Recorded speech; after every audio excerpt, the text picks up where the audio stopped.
I love stuff, you love stuff, but most importantly, we love free stuff. Welcome back to the channel. It's Josh here. We're going to be going over the Honkai Star Rail weekly missions that you need to be making sure that you accomplish so you can get the rewards. Don't worry, there's not too many of them. They're not going to take that long to do, but you do need to know that they exist. So if you check out your survival guide, this is going to be unlocked around Trailblazer level 20-ish or so. You'll get the actual form of the simulated universe, and this is going to be very easy for you to do. You can do this on any difficulty that you do desire in the simulated universe. You're just going to get a varying amount of different point rewards depending on which world level that you're doing, but you do need to make sure that you fill this out by the time the week is over, because these rewards are pretty good, as you can see here.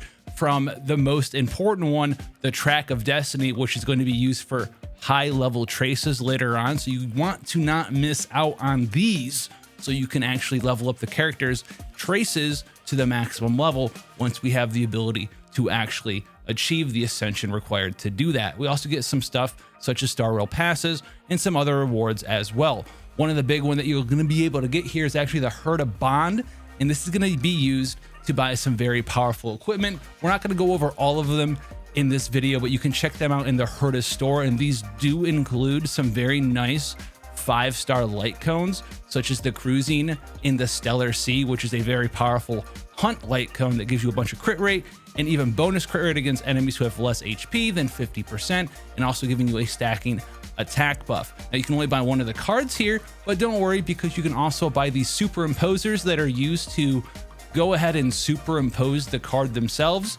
So if you pick a card to max out entirely, you can buy the card for 8, buy 4 more superimposers, and get a superimposition level 5 version of a card of your choice by making sure that you do Herta's weeklies here in the simulated universe. And while we're here talking about the simulated universe, while it's technically not a weekly lockout like the current score rewards are, you can get bonus rewards that you can see here as the extra drops multiple times per day, and these don't take energy, they don't take your very precious Trailblaze power to actually get these extra drops. So make sure you go in there a couple of times, get some of these bonus drops. Depending on which world level you're doing, they're going to be a little bit better. But even if you only have access to world level 1, make sure you get in there. Make sure you get some of these free materials for your account on Honkai Star Rail until they stop dropping, and then you can go do something else. Now, speaking of very important materials, another very important one that also is a weekly lockout is going to be your Echoes of War. This isn't going to unlock for you until Trailblazer, I do believe 24 will unlock some main story quests for you to do, and then right after that you will unlock these. These are going to be 2 different things that you can do, but they also share out this same lockout. So you can pick between whichever combination of Destruction's Beginning and End of the Eternal Freeze, or any other ones that you're looking for these very powerful trace leveling materials. You definitely don't want to be missing on your Echoes of War weeklies, and before you go in there and just start doing random ones, don't do that. Make sure you go into your actual trace menus for your different characters, the ones that you want to be working on, and check which ones that they actually need and require for leveling up, because they're going to be a little bit different. You don't want to guess wrong on your weekly lockout. And I know we're talking about weekly lockouts here, and I don't want to make you feel bad for missing anything, especially if you were re-rolling or just got into a game a little bit later. I'm not trying to rush you. I just want you to know that these things do exist, and if you have access to them, that you should probably get them done. Now, one final weekly lockout that we do have access to that I want to talk about is actually on the Battle Pass, and you'll notice that I don't have one of them completed here. So all of the Battle Pass has is weekly missions for you to do, and they also reset around the same time everything else does. As you can see, this is also 1 day, 9 hours remaining for me as well. So this can be a lot of different stuff.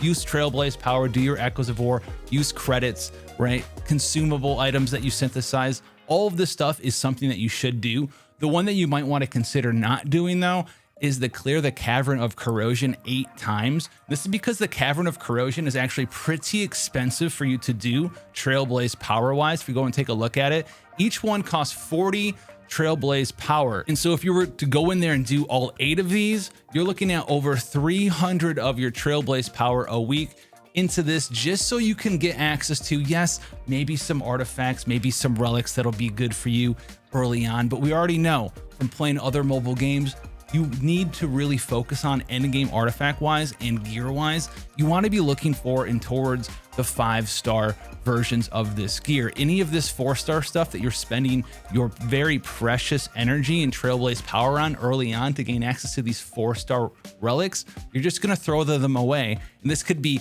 you know, near 400 energy that you could have spent on calyxes for leveling up different characters so you can utilize them on enemies that they're weak to, or just getting extra money or leveling up different characters' traces instead.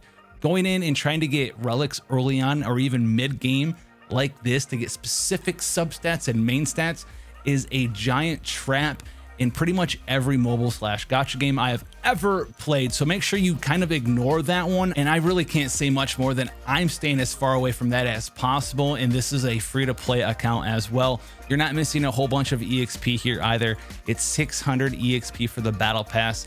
Yes, it's quite a bit. It's like a level, but it's a level per week. And well, you don't really need to do this one. You can get the battle pass done by skipping this mission. There's lots of other ways to gain battle pass EXP. Don't fret out on that right away. And while we're on the subject of this battle pass, tomorrow I'm gonna have a video about how powerful the battle pass really is, how valuable it is. Make sure you subscribe, and I'll see you in the next one.